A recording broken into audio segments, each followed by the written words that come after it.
Welcome back to Tell Us Your Story, Northern California. We've had a couple of great episodes, and what we're doing now is every third Thursday of the month, we're going to go out, we're going to meet with a restaurant or a winery, and we're not going to meet with them in the studio. We're actually going on location. We're going to sit at their facility, get to know them, their staff, and really talk about why you should visit them as well and their entire story. This first winery, which you're going to hear about today, PaZa Winery, was an incredible journey. It was a dark and rainy night. Natasha. It was. First of all, I'm so excited I'm excited for the stories, but also I love to eat, I love to drink, so that's going to be really cool to try everything. But yes, when you think about winery, I thought like, oh my gosh, we're going to go out and it's going to be sunny and we're going to get great pictures. And, I looked at the map, and when the road is like long and windy, you just assume you're getting to somewhere with a great view, right? But it just wasn't the day, and it was dark, it was rainy. I was hoping that I would get there, so it was quite the excursion. So we couldn't quite see it, but the conversation was fantastic, and there's plans to we'll be visiting. So absolutely, and we got to meet with Zane Dobson and his wife Pam, and they were incredible. They brought us in and recorded the episode right in their home, in their kitchen. They shared some of their wines with us, and we're going to go back. We're going to buy some wine. I encourage everyone who listens to this episode to get out there, meet with Zane and Pam. They're incredible hosts, and they want you to come out and sit at their wine shed and enjoy the fruits of their labor as we talk about a winery. So I'm really looking forward to this conversation and sharing it with everybody. Yes, the conversation in a bottle. We'll have it. Yeah, absolutely. So like I said, as we go through every third Thursday, we'll be having this conversation with a restaurant and a winery, and we encourage all of our listeners to go out, meet the owners, meet the staff, let them know where you heard about them, and give us some recommendations. Tell us where to go, tell us who to talk to, and we'll be happy to do it. Welcome to Tell Us Your Story, the podcast that tells the diverse stories of businesses, leaders, and influencers throughout Northern California. Our mission is to ignite inspiration, foster education, and bring our community together.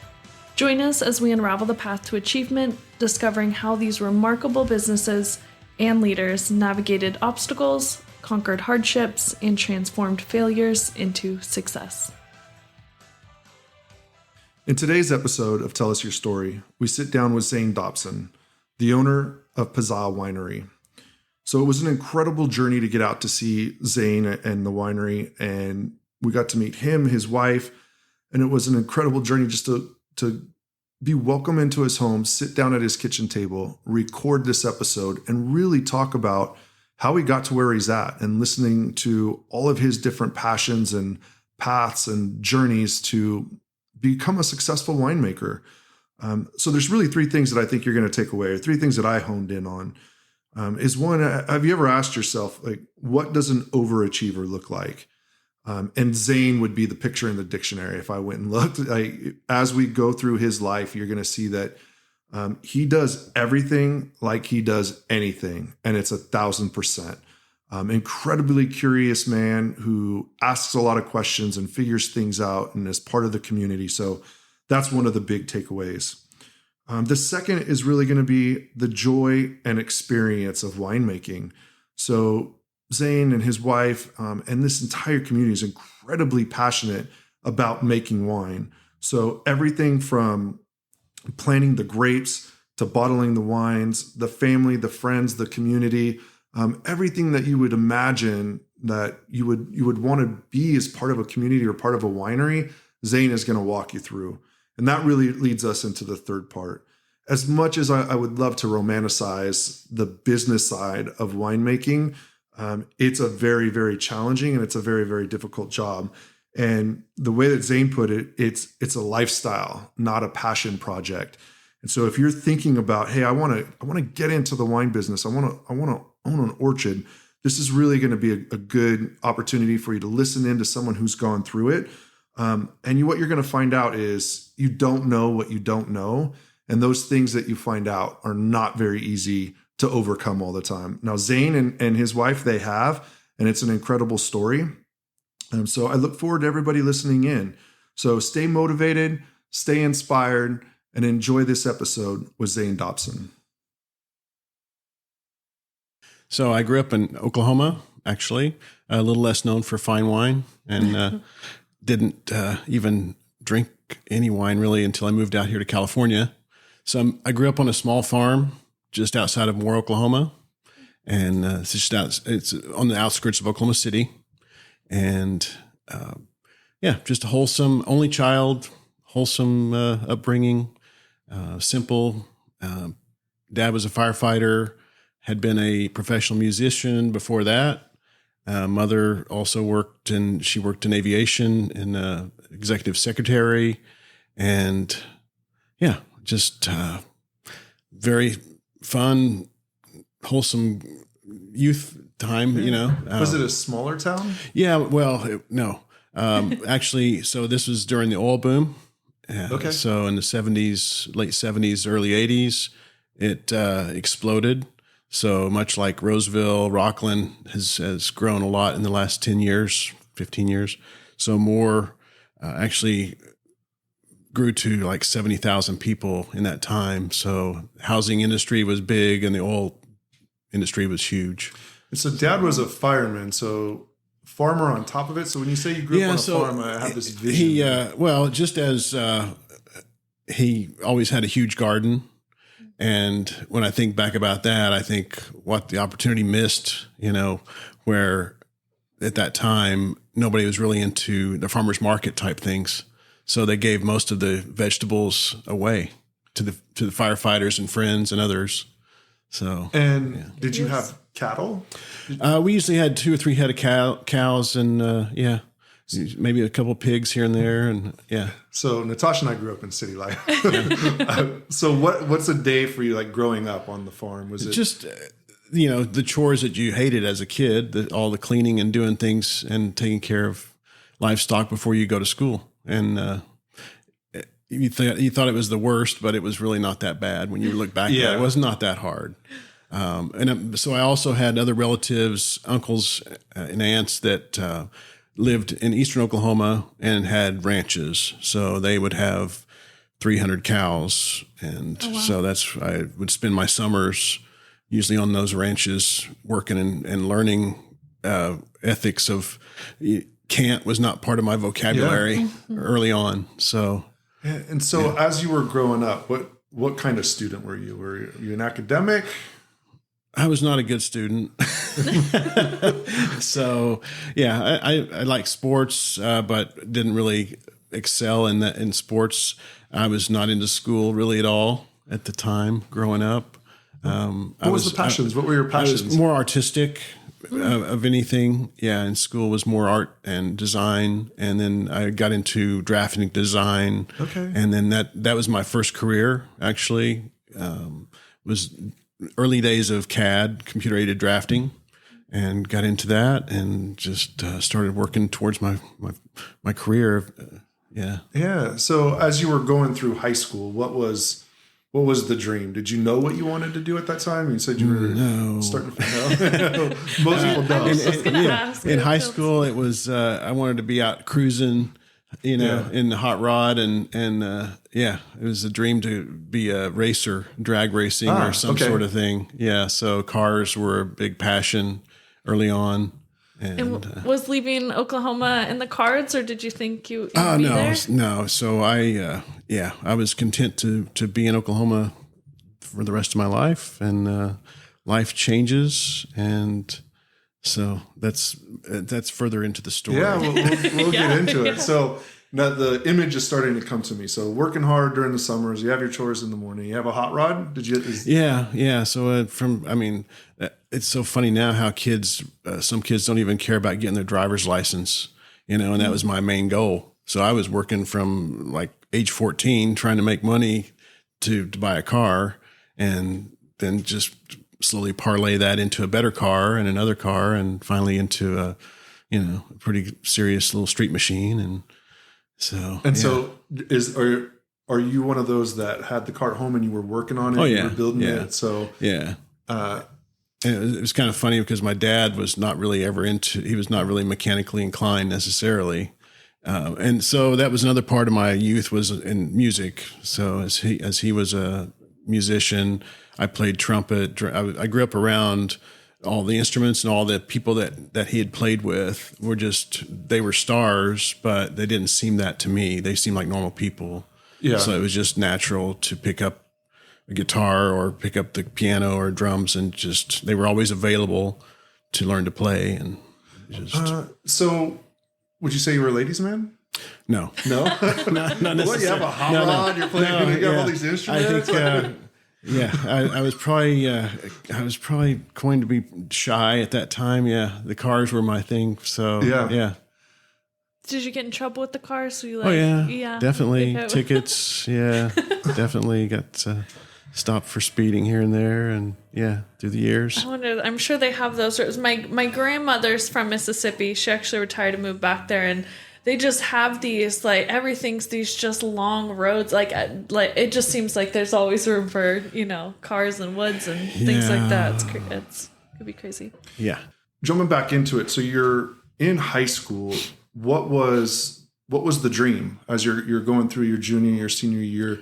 Was it college? Was it musician, mechanic, anything else? I feel like it was, that my direction was just to my parents offered to pay for me to go to OU, which was close. And, but at the same time, I was just ready to get out on my own, get a job. And that's just the way I thought at that time. Later on, I went back and went to college and got serious about it, but it took a few years off. Yeah. I wasn't really interested in anything else during high school necessarily, other than getting out and getting a job and moving on to. And they were open to that, offered to school, but they were fine if you didn't go. Yeah. So walk us through that. As you graduate high school, what did you do for that couple years? Did you leave home right away? Yes. Yeah. So I moved out on my own with a roommate, kind of the same direction. He had a job and everything. We had our jobs, and we just wanted to be out on our own and start our life. And what were you doing for work? So at that time, I was working in carpentry, actually. Some of my first jobs were related to the oil boom, because either you worked in housing and building houses in some way, working in that, or you work in the oil field. And for me, I had a lot of friends that worked in the oil field. They worked a lot of long hours, hard, and they were exposed to drugs and alcohol, and it was not the way I wanted to go. So I started as a trim carpentry in 16. I started that. And so it was just an easy continuation until I was 20 or so, 19, 20. And so then what brought you back to school? So you took a couple of years off. So I met my first wife, and there's always a woman involved, just so you know. And she kind of helped give me better direction and give me an interest in being better and doing something more. And so I went back and started in the same. I started, what I really liked was drafting and design, and CAD was just really in the pioneer stages at that time. So this was around 1983, 82, 83. So unfortunately, I got a job. And so I finished my associate's degree, but then I got the job and I was like ready to move on and start making money. I really wasn't interested in unfortunately, I look back at it now and I realize I would have been better off to continue and got my bachelor's in engineering and finish, but I was content and happy to get out in the world. And I actually, and I've always made it work, I guess. I've always been given opportunities, and through that time, in the next 3 or 4 or 5 years, given opportunities to improve and step up and learn from others. And so that just continued to grow. And so through that time, so you said you met your first wife. So as you're going through and getting your associates, what's the personal life look like? Are you getting married during that time, or was it a long? Yeah, got married at we were 23, 24. Got married and living in that efficiency apartment, making and trying to find as many things as you can for free. Yeah. And started playing tennis and all these different things that we could do for free and not have to go spend money and save towards buying a house, and real estate in Oklahoma is much easier. Yeah. It's relative though for your income compared. So, we worked towards that. And by age 25, we were buying a house. Oh, so very nice. And kids along the way? No kids. We had made a decision early on to wait. And so we waited. And, then I got into Porsches. That was my first serious passion. So, we saved, and by age 27, I bought my first Porsche. And within the next year or so, I was doing track events and learning how to do performance driving and racing. Oh, wow. On road courses. Cars, so not it's kids. It's a completely different direction here. So that was my first serious passion, though, before wine. So yeah. So walk us through that a little bit. So what does that world look like? It's big. You get your first Porsche, and you said you're taking it to the track. You racing? Yeah. So I wasn't racing right off the bat, but immediately got involved with the Porsche Club of America, and got involved, and then got involved as an officer. Eventually in the next 2 or 3 years was president for that region, and then doing track events along the way, doing multi-region events with all the car clubs coming together and doing things and organizing activities and leading the club for several years. So one of the themes that's coming out early in the conversation was just your perceived. I'm going to dig into it a little bit, but your discipline and your focus to whatever it is you want to do. You wanted to leave home, you went and got a job, and you're going down, and you want to get a Porsche, you go get a Porsche. Yeah. So where does that stem from? Where does it come from? I don't know, man. That's I know that's diverse. I feel that though, that is true, because just like with the winery, we wanted to do it. We did it. We didn't have anybody try to talk us out of it. And the same with the racing, nobody said I couldn't. So I just worked my way towards, and I just always networking and talking to people and learning, listening, and just going for it. Yeah. So you're inserting yourself into that culture, and I'm sure you were a fan, but of the racing culture. And so how does it progress? You talk about learning, or you have mentors within there that you're sitting down with and learning and definitely figuring out the path? Like when you go to a track event, when you go for your first track events, you have instructors you're assigned because you're a rookie driver, you're a green novice. So you have instructors to help you. They ride with you and show you the line and show you how to drive around the road course. And just over time, you just continue to improve and get better. And then before you know it, you're an instructor doing the same. Yeah, and you make it sound so easy. I don't think it's just all of a sudden like you put the work in. Yeah, it was just a passion that I focused everything on. Just like with the wine, when I got into the wine business, I focused everything, on that. And with the cars, it was just, that was my life. That was all I wanted to do. And when you say focused, there's a knowledge piece to that, I would imagine. Are you a big learner? Are you consumption of? I think, definitely. I think so. So I worked for my career. I worked in the engineering, and I worked my way into aviation design engineering with that, and attention to detail, and just really digging into the information and learning everything I can. And that was my job. The engineering side, working in aviation, was great, but that was not really what I wanted to do. I wanted to race. So I worked to pay for my habit, for my hobby and passion, and worked towards trying to do it as a profession, actually. So there's also so the discipline and the focus, it sounds like when you really latch on when it's a passion. But you seem very diverse. Before the podcast, we would laugh because I was like actively searching for a hobby. And as I listened to your story, there's music, and there's carpentry, and there's cars and racing, and you work into wine. So I guess your interest, whatever, do you feel like that open or diverse or whatever just sparks your interest at Definitely. the time? It's probably OCD somewhat. When I get into one thing, Yeah. Maybe I overfocus everything on that and dig, everything I can and try to learn everything I can.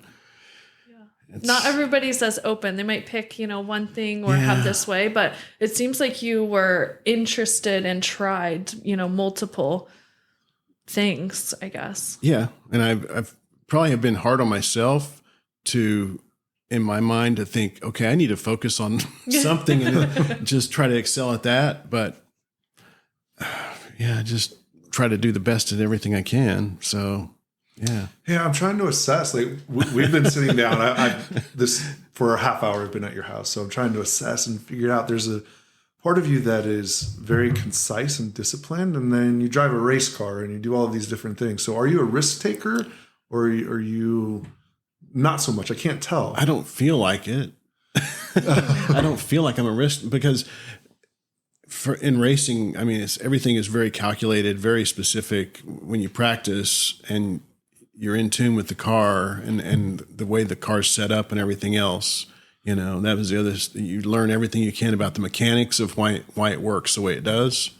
And so maybe a calculated. It didn't feel like risky. It didn't feel risky. Yeah. It felt controlled and felt normal, fine, fun. I bet it and is that was fun. the thing. It was fun.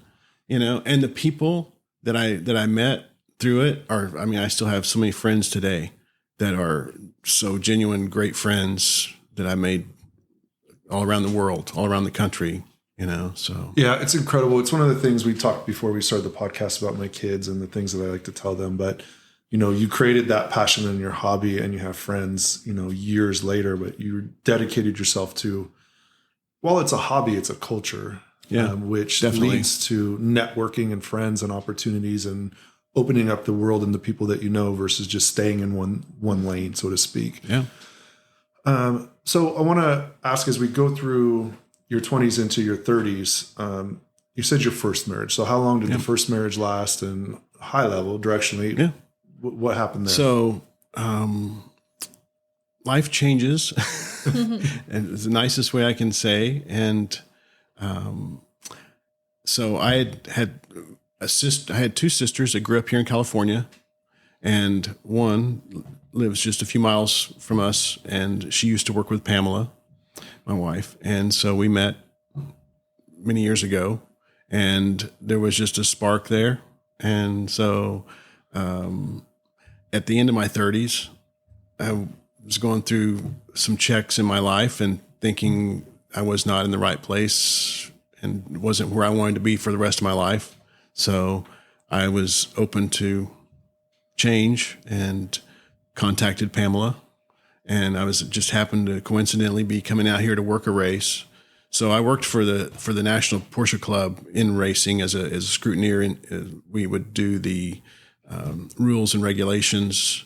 So I was working a race at Sonoma, and I called her up and decided to just dive, just another thing where I just decided to go for it. For it. And I was just. How much did you say, hey, president of the Porsche Club is coming out. Come out to the racetrack. Like this image of all this coolness is coming out. You're being humble, but there has to be some of that there. Yeah, I decided at that point in life, I was interested in just making a change and go for it.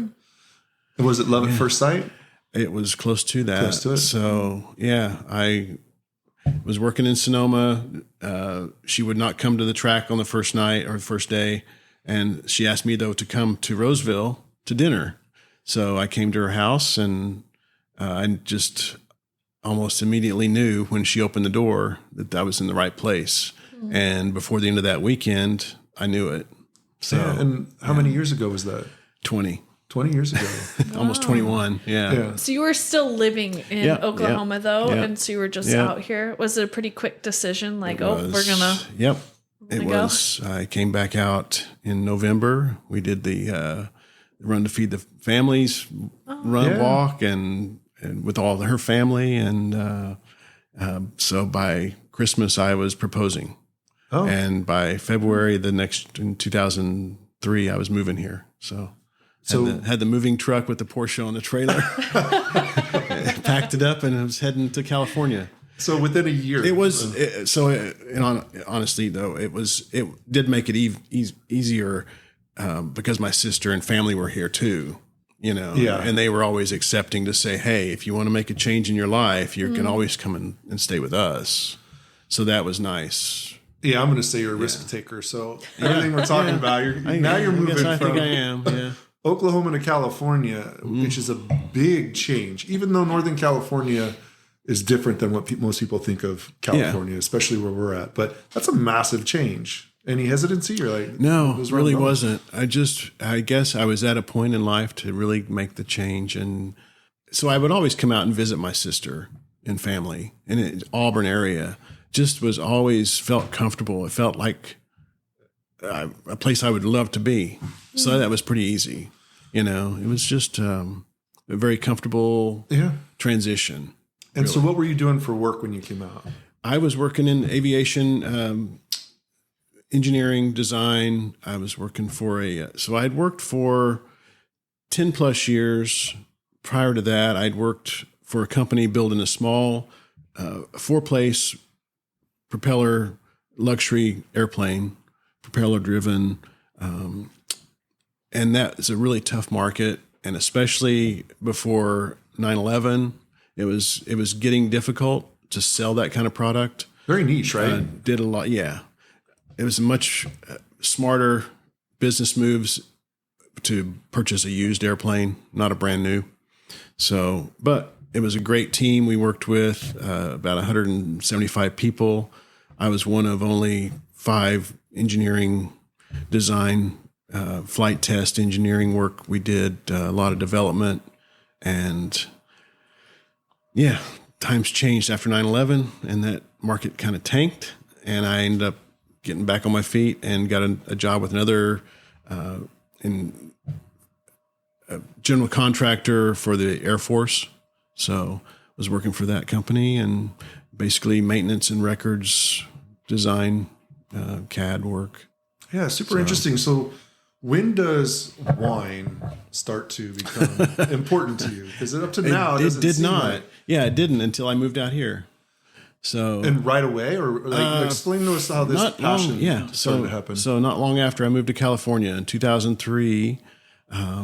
Prior to that, I'd only had probably 2 or 3 glasses of wine in my life, and mostly beer and spirits in Oklahoma. So I moved out here, and Pamela and her friends loved to go wine tasting. And so we would go like the Passport Weekend to El Dorado County, and this was pretty fun. This is like 15 of your friends going and rent a van and have one of your friends who's pregnant to be the driver and not have to worry, and just go and you pay one price and you get to drink for free all these wineries. And 20 years ago, we would go to those smaller wineries back then, and you get to meet the owner or the winemaker, and this little fantasy kind of started. We wanted something more, I think. Pamela worked in the grocery business. Her career was, she was a manager for Save Mart and Albertsons and Lucky's before that. So like 43 years in that business. And she also, she had worked with wine through that. She had been exposed to the wine world. So early on in the grocery career, she had got chances to go on these wine junkets or, trips to Napa, where they take the managers and they get to learn and taste and learn more why wine is the way it is, what makes it special. And so, it was a combination of the interest in the wine, but also just the experience and the atmosphere of the wineries. I think so. I think that's, we didn't really know everything that we needed to know at that time, but that fantasy began. Yeah, like I say, you're just talking to the owners or the winemakers, and you're like, this is a pretty cool gig, You don't know all the serious work that goes into it when you're that starting out, that naive. Was it a kitchen table conversation like, oh, what about opening a winery? Yeah. Should we I can't remember. I can't remember that. If it was, I think it was a shared passion and a spark And I probably could be to blame for it again, to just decide, this would be a nice supplemental income to do something else and also be able to live here on a nice property and just look out at your vineyard every day and have your coffee in the morning. And little did we know how much work would go into it. So it started off as a dream. It was just another dream, another fantasy that just evolved, and it really developed into a serious passion. And the more we learned, the more we decided to just go for it. And we consulted with some of the other wineries at that time. This is 2004, 2005. So early on in our marriage, and we talked to some different winery owners and had them, tell us the good and the bad, and they didn't tell us enough of the bad. So we didn't know any better. We just decided, we can do this. We just have to buy the property. You have X amount of vines. You can produce X amount of gallons of wine. So, hey, sounds easy. Sometimes that, ignorance is bliss. And you're like, let's go for it. How much you don't know is, it's. Are you still doing the cars racing or training at this time? No. Or had you kind of. I tapered off of that. Yeah. So when I first moved to California, I was instructing track events. I was helping new drivers, and I was also flying back to Oklahoma and Texas and racing 2 or 3 different races. But yeah. Tapered off. I kind of changed my direction. Yeah. New passion. Yeah. New passion. I traded one for the other. All right. So I want to start talking about your winery, how we got to where we're at today. And okay. I'm going to get into a lot of the details because, to your point, no one told you all of the details. And I'm coming from a curious place. And I know a lot of people will. So one of our guests, we had put something out there that we were going to come do a interview at a winery. He said, "Hey, what questions do you have?" So how did you pick this region? So one of our guests, Amy, said, "Hey, ask this question. How did you pick this region?" So we first started looking, and we were thinking, as I mentioned, my sister living here. I always loved Auburn. At that time, 2004, 2005, there were only 3 or 4 other wineries that had been established for probably 4 or 5 years prior to that. And then we were looking at El Dorado, and we were thinking, so we were both still working full time. So we're kind of considering the commute in part of that. But also, this is where our roots, Pamela's father lives here in Auburn, my family. So that was one of the reasons. And we loved this area, and we started to learn more about how this was a burgeoning region. It was really starting to get going and start to pick up some notoriety, that they could do some of the same varietals, some of the same great wines that you find throughout the foothills. So, and the prices were a little bit better than what we were finding in El Dorado County and Amador. We started looking, and it was, like I was mentioning, we looked at a lot of junk. Sometimes it was, so you got to remember too, this was 2005, 2004, 2005 was before the downturn of the real estate, and the economy kind of took a dump there. And so, we had a great house in Roseville. And then we had to hold on to it for a while after we bought this property and wait for the right person to come along and buy that place. But that's a whole nother deal. Yeah. So how did you go about, did you put together a business plan? Was it scribbled out on pads of paper, or was it a formal business plan? And, walk us through that. Yeah. So I wish I would have spent more time in business management, business administration in school and learned more from that. I didn't. So I did the best business plan I could at the time, which was scouring the internet and trying to find reports and information about what scale that we were planning, a small scale 3-acre to start with vineyard, and how much that production would cost to do. I wish I would have had more data. Now, 20 years later, there's a ton of information out there to find, and you can mine so much information. but that was what I just dug in. Wasn't savvy as far as business management enough to really do a professional business plan. And we were also planning to basically loan ourselves the money. We weren't going for a business loan to fund our operation, our dream. So buy the property, and parallel to that, as you're building your plan out, you're looking at the vineyards, and correct me because I'm not going to know all of the language, but you're looking at, you have 3 acres at the time, or 3 acres still? So there were no vines. So we planted the vines. Yeah. So we planted all the vines in 2007. So it's almost 3 acres in vines. Got it. And so you go through all of that math, how much a vine produces. Yep. What you're going to get as far as bottles. You're looking at, okay, in a perfect world, this vine should create, and in 3 years after you plant it, you'll get some grapes, not very much in that 3rd year, but then you're planning for the 5th and 7th, and it gets better and better. But you're calculating, this is easy. You can get this much. You can get 12 pounds from each vine.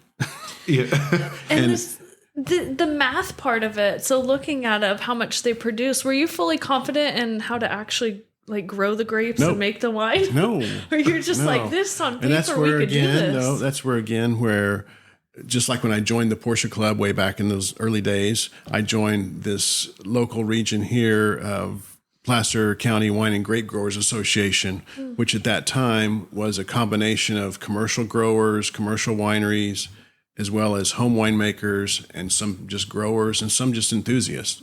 So I joined that group and dove into that the same way and worked my way up to be president at one point and, helping run the events and things. But just networking and talking to people and asking, never being afraid to ask questions, never having I think that's the thing, is put the egos away.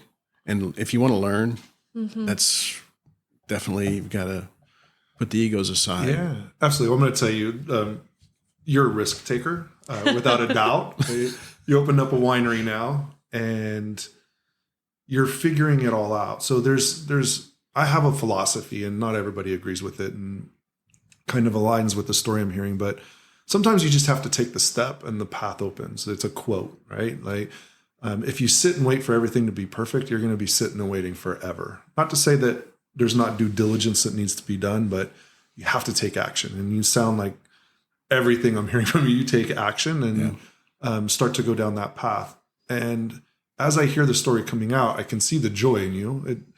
Was that journey fun when you're thinking back on it? Was it a fun part? I imagine it was stressful, but was it fun? Oh yeah. I mean, from the beginning of the journey, so figuring it out on my own and asking for some help here and there as far as how do I do this vineyard thing.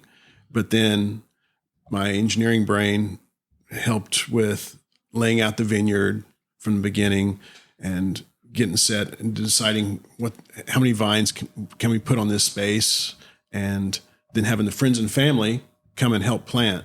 So we set that up so we could have several weekends. Well, imagine incredible memories. Yeah. With just family and doing all of that. Yeah. And wine was involved, and that was the beauty. Food and wine was the beauty that brought it even better times and memories that, we still talk about now. Priceless. So, yeah. Were people very encouraging? Were there people that were telling you you're crazy? There was not enough people telling me I was crazy. Yeah. So that's something now, after being in it for many years, feeling like I'm not a veteran, but I do my best, honestly. So when we have other newbies coming in, I do my best to talk them off the ledge and talk them down, because I know how hard it is. And I know when I was 43, I could work a lot harder and I could spend a lot more hours doing more stuff. And so many others have kids, they have a family, and I know that there's going to be some sacrifices they're going to have to make. They're going to have to face that, or they're not going to make it. It's just going to be a hobby or a pet project. And although they have plenty of years to work on up and work towards it, it's going to cause some struggles that they don't really need to face. You know, they got to have some serious passion and hard head to deal with it. How many people do you think romanticize having the winery most versus of them? Yeah. We did. I'm sure that's what carried us through. Because you fall in love with the experience. I think excites. You fall in love with the idea. And then, it's a culture. It's a lifestyle. Yeah. We used to say, it's not a job. It's a lifestyle. There's a job too, but we get to drink on the job. So you use the word sacrifice, and I think for a lot of business owners and business starters, like that's absolutely something that you need to be aware of. So anything come to mind with, no matter if it's wine or if it's any business, like what types of sacrifices are you referring your to? time, if number one. You've got, if you don't have the funding and the finances to pay somebody to do it, you've got to do it yourself. So you've got to sacrifice your time. And then, so for us, when we opened the tasting shed, doing public tastings, we've been open 13 years, almost 14 years now. And so in those first 5 or 6 years, I would run the tastings on Saturday because Pamela was working at her day job. And then Sunday we would both do the tastings, or I would be in the winery doing stuff because we both had full-time jobs during the week. So no weekends. Really. Yeah, but we didn't think about it really. It was not, it was if it's something you really love and it's a passion, you don't see it as hard work. Yeah. It's just, you've got to do this to get to that.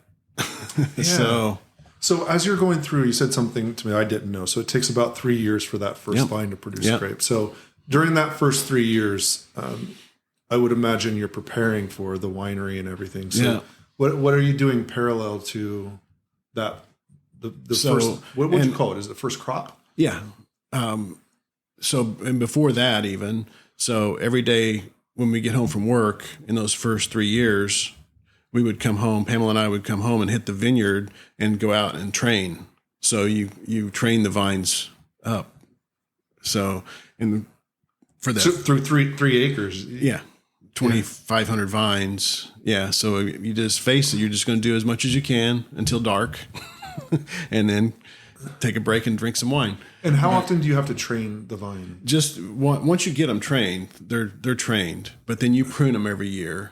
Okay. But the training was something that we would come home from work and do it, and go out there and tie, and you bend a vine over onto the wire, on the trellis wire, tie it, and then you go a few days later, hopefully, or a week later, you train the other side, and then you might come home and go out and check, and the deer have come in and snacked your work, and you're frustrated, and the vine just gets stronger, and so you train it again. So in the third year, we get a small crop. For our vineyard, in that third year, we only got 4.5 barrels total. So now, 17 years in, we drop a lot of excess fruit because the vines could produce way more than we need. And we want to make premium wine, not just red wine. So we would make, works out to be 12 tons, 13 tons. So every year. Yeah. Oh, wow. Yeah. There's some days it fluctuates because of Mother Nature and the weather. So let's go back just a little bit. So that first 3 years as you're waiting on your vines to produce grapes. Yeah. So what are some of the challenges that you're running into? Specifically want to know, what are some of the times that you said, why did we do this? That didn't really happen. I didn't really ever stop and say we shouldn't have done this, or this is a mistake, or this was not what I signed up. We just accepted that. We forgot. Now we need to do deer fence. We should have factored that in first and put the deer fence up. And so you learn once, and then so we spent the money then to do that. And what other learnings did you have that? There was many other things as far as pruning, letting the vines get a little too carried away. because I was pruning everything by myself and I was trying to do the best I could, but I was like, I don't want to hurt the vine. I don't want to, it's doing so well. Why would I cut it back so far? And then you learn, oh, if you prune it back, it's going to do better. It's going to make good roots, good foundation, and make better grapes. And that's just learning, right? That's experience. Yeah. And so when you come up to that first 4.5 barrels, you said? Yeah. So did you obsess over what type of wine you were going to make? Did you know? So this something we should cover more about. So the varietals that we chose, we did a lot of research as far as what varietals would do well in the area, what other people are growing, and what we like, the varietals that we like. And so I worked with a nursery that was very helpful in guiding us for what rootstock and which vines to grow. So it's a 3-year investment. What happens if it doesn't come out the way you thought you? Well, then you can graft. Okay. So originally I planted Chardonnay. We chose 5 varietals. Chardonnay in the day 20 years ago, I really liked Chardonnay. I like to drink it. And so I was told that it was probably not the best varietal to grow here in our area because it's warm, too warm for it. It's a thinner skin. I went for it anyway, but it was a small portion. And then I planted Primitivo, which is the same grape as Zinfandel, and Petit Syrah, and Barbera, which is a very popular grape in the foothills. One of my favorite ones, yeah. Barbera. Mm-hmm. And so we started with that. And after 3 years or so, I realized that I was really spending a lot of time trying to make the Chardonnay into something more that people would expect, like people that like Napa Chardonnay. You know, it's not going to be that in the foothills region. It's a different climate. So we grafted. So in those cases, you can graft if you have the rootstock or if you have the scions or the cuttings, you can graft onto an existing vine. So you don't have to wait 3 more years. You can actually get a crop in the first year. Oh. So we cut like a 10-year-old vine. We cut and grafted Albarino. It was a Spanish white that we grow. So I had planted it in a couple of spots and found it did really so much better. So that first year where you have those 4 barrels, walk us through the winemaking process. So how do you make wine? So, how did you come up with your recipe? What's that process? Yeah. So first of all, picking back in those days, for the first 5 or 6 years, we would have friends and family come and help pick. So it was a long day and it was nice. We had wine and food and everybody and our camaraderie and our family and friends. So that was great, but it took a long time. That was fun. And then as far as the winemaking side, I had other good friends that I made through relationships. They were great winemakers. So I would help them. I would go, and before we had the grapes available for our production, I would go help them make wine at their place. So I would kind of be like the free intern and help and learn. And they became mentors. Yeah. So what goes into from grape to wine? What can you add to wines? Like, I don't want your recipe, obviously, but we don't add any. So we don't just really, the grapes. Yeah, it's just grapes. Then, wow. So it does seem easy. So yeah, and so in those early years, I learned some really good practices from other locals and others. Listening to other podcasts actually, and learning, but. Yeah, it's just a decision on if you want to use a different yeast, or if you want a wild yeast, or how your practices there evolve or change. And how long did you experiment? I want to get into.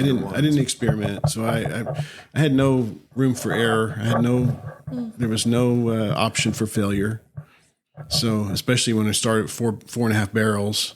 So I just took care of the wine. I just did the things that I had been shown and taught, and don't mess it up. So How many bottles is a barrel? Just One for, barrel is 300, roughly 300 bottles, 25 cases for a 60-gallon barrel. And the plan was to bottle and sell. Yeah. You were just going to sell them right away. Yeah, we're just going to start, and then the next year would come in. We were hoping, planning that the next year would be a little bit bigger crop, and it was. And what was the plan, I guess, for selling? So you have obviously people who know you, but did you think like go to market? Was that an easier process? We never have been interested in doing any kind of wholesale necessarily through a distributor. We wanted to do primarily direct sales here on the property and do some wholesale through local restaurants, mainly just for the exposure. And that's where we're still at. We don't really need to do a lot of excess or outside sales. That was our plan from the beginning, was sell everything right here. So we started out with 2 temporary gazebos here on the property. And we realized how California weather is very mild, and we can get away with outdoor tastings almost throughout the year. And so then a few years later, we constructed the tasting shed, which wish we could see in the daylight, but and that's what's worked for us for 13 years now, almost. It's And that was a lot of network. The people. It's an association you're a part of, or how did? No, I guess that originally it was just, if you open it, they will come. We hoped, and we were one of the few. We were kind of by ourselves on an island out here in the middle of the trail, the wine trail, at that time. So there were another 5 or 6 wineries at that time that were developing and opening, but not that much. So now we're fortunate there's 20, 22, and we have neighbor wineries nearby. So yeah, we're very lucky. And so I got to go back to the winemaking process. So we have a couple of bottles here. So what are we drinking? What do we have out? So we just had the Côtes de Placer, which is our play on the Côtes de Rhône. It's a Grenache Syrah Mourvedre blend. So as time went with our vineyard, we liked other varietals and we wanted to make additional wines. So networking again, we have friends that are just about 3 miles northwest that have a really nice vineyard that they don't use all the grapes. So my guys now take care of their vineyard and in the farming and the pruning and everything. So we get Grenache Syrah Mourvedre and Viognier and Grenache Blanc from them, additional grapes, so we can make different things. We can diversify. And then we have the Petit Syrah, which is here on our property. Petit Syrah has kind of been our star over the years. It's a really nice blender for a lot of Napa wineries. They don't really do it 100% like we do, so they'll blend it into Cabernet a lot of times.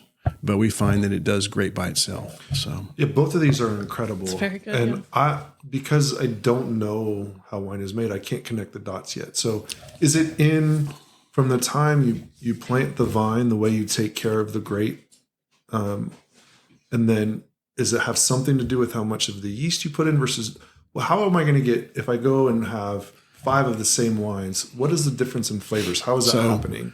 I'm glad you asked. Mm-hmm. So I feel that it is the place where it's grown makes the difference. So we have been organic since the beginning. We do a lot of weed eating and no Roundup spray. Mm-hmm. So that's one thing that we have peace of mind. So all of that will impact the flavor. We feel it does. Yeah. And also the way we farm though. So we irrigate as needed. We try to balance the irrigation with the vine's needs. We don't do dry farming, but we try to keep the vines happy, and we do some canopy manipulation or working with the canopy so there's a perfect amount of sunlight, but then we also drop a lot of excess fruit. So as I mentioned earlier, the vines could produce way more than we need. I'm talking the vines could produce 7 tons per acre, maybe more. easily. We narrow that down to 3.5 to 4 tons per acre. We feel like that gives more balanced ripening and more intense flavors. So it just makes it easier for the vines to get the grapes ripe. And we go for natural ripeness. We don't try to go over. We don't try to go big. That's just my style. And as I mentioned, we do a combination, different grapes. I do specific yeast for some, and I do wild yeast for others. Just stylistic decisions we've made through the years. But yeah, and I think that is a way we just try to get the best fruit we can to make what we do easier. It's just very guide detailed, the very wine. nuanced, Yeah. We don't make a lot, We're at the moment we're happy to be under 1,000 case production. 1,000 case per year. Total, Which is per how year. many bottles? 12,000? With 12 in a case? Yes, more than that. Yeah, I don't know. Somewhere. Yeah. Somewhere. So it ends up being about 24 barrels of reds, and the rest are for the whites and rosé in tanks. So how many wines? Let's get into the winery. So how many wines do you have? If we come, So when we come back out for the day, The listeners come. I make around 15 different wines. We don't have them all the time. We don't have all the wines all the time because I don't want you to be confused and drunk. And so we just feel like it's better for us to have 3 or 4 reds at one time, and a rosé and a couple of whites, or 2 or 3 reds is nice, and a white wine is really a nice thing. So we have a rotation through the year. So we'll release different things. Like the Côtes de Placer has been sold out. So we'll release the next one in the spring later on. Yeah. And so what's the wine club look like here? Do you have a wine club? Yeah. So our wine club is very simple, very laid back. And typically our wine clubbers are people that ask us about it because we don't push. There's no reason. We do 2 releases per year, a spring and a fall. And they have the option if they want to do 2 bottles or 4 bottles, and they can do additional discounts. So it's easy. But our wine clubbers always get the first dibs on the new releases or the special library releases that I might decide. We have no reason to keep 4 cases of a scrappy red or a blend that we do, and then we can offer that. And so do you have a favorite? Is there a favorite that you go back to and every year? Or I think I like all my wines. They're like my kids. I like some of my wines. I like more with food, but like the Côtes de Placer, we do a Sangiovese that's beautiful. It's easy drinking. It's light, but it's there. It's a beautiful fruit. We do a great Viognier.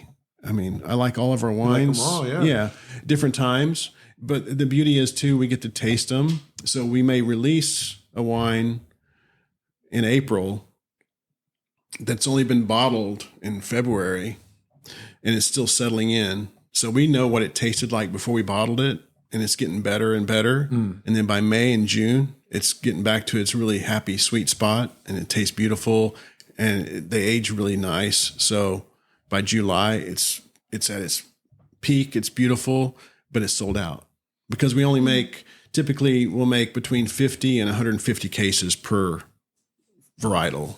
We don't make a lot of each one. So it's incredibly interesting. Oh, that's Hank. This is Hank. Hank, does Hank roam the winery? Hank is our vineyard dog. He has grown up here since he was just a little puppy. Yeah. Does he like the guests? He doesn't mind them? No, he's a good boy. So walk us through what a Saturday and Sunday is here. What does it look like? The experience here, that one that you fell in love with, the property, maybe. And that's what we try to convey to people. And that's how we set up the shed. Maybe that's a little bit of my Oklahoma roots kind of style, laid back and relaxing so that people can bring their dog or they can bring a picnic. We have charcuterie and things like that available, but we encourage people to bring their own picnic and family and hang out and relax because the shed sits just above the vineyard. So you can sit and enjoy the views. And it's Northern California. It gets pretty toasty in August. Yeah. But people still come out and enjoy because they can have a chilled rosé or, an Albarino or something and just relax. That's our thing. And when they drive in, they're like, wow, you guys are this hidden jewel. And it's like, yeah, but you never know when there could be 40 people here enjoying this setting. And sometimes they come when there's 10 or 2, every weekend's different. So, every time we turn around, it's like somebody has thought, we didn't know there were wineries here. Yeah. In Placer County. And it's like, we hear that a lot. Yeah. And so are you and Pamela out here every weekend? We are on site. We also have Cindy Vining that works for us. So she's our operations manager. So she runs our tastings, but we're always here to help when it gets too busy. But a lot of times, like this last weekend, I was down at the winery I've been transferring wine and trying to get all the new wine set for bottling, all the stuff that was from 21. No, that's perfect. I love it. He's saying hi. So on any of those weekends, are you, when you can, are you out engaging with the people that are here? And that's what I love. So I would say that about our business and the way we do things. I know after being in this for many years now that not all winemakers or vineyard managers want to be involved in the public front line, so to speak. Yeah. They don't necessarily care about the hospitality side. For me, I've always enjoyed all 3 aspects. I love being in touch with the vines and working with the vineyard. I love the winemaking stuff. Definitely at the beginning of harvest, it's hard to get in the mood because it's going to be a lot of long days and nights, but you get going and it's great. And then I love the hospitality side of it. I love that service, fun. Wine tasters are friendly and fun. They love you got a product they're coming after. And we also know though that everybody makes a different style of wine. So we may have somebody that comes here and it's not their style.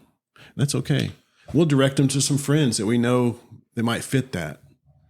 I love it. You've been very hospitable to us. So we're sitting at your kitchen counter enjoying your wine on your winery, and Hank's here with our dog. It's been fantastic. So I did have another question from another listener. So he wanted us to ask, do you prefer cork or screw top? Corks for us, yeah. So cork, because the majority of the wine we make are reds, and we want those wines to age and continue to evolve. And cork allows that. Screw cap has evolved now to be able to do that similar thing, but it's another expense. We're very fortunate that we've been able to buy all of our own equipment to bottle and everything on site. But that's one more piece of equipment that I don't want to have to spend, for screw cap stuff. So, for whites and rosé, screw cap's great. Got it. Personally, for me, cork still allows the wine to evolve and change over time. And the technology and the way that cork is treated now is so much better than it was 30 years, 40 years ago. So they've got it figured out, and we can be confident in our wines. Another thing is on our winemaking style, I don't do any filtering. So I don't do any fining or filtering of the wines. So it is what it is. It's clear and it's happy. I feel like that helps the wine age even better over time. So it's been an incredible hour. So are there any questions we haven't asked or anything you want to share with those that are, I feel like I spent too much time on my beginnings. No. It's been great. The backstory is, I guess, is good. It's very important. Anything you want to share with listeners about your winery or you, the family, anything?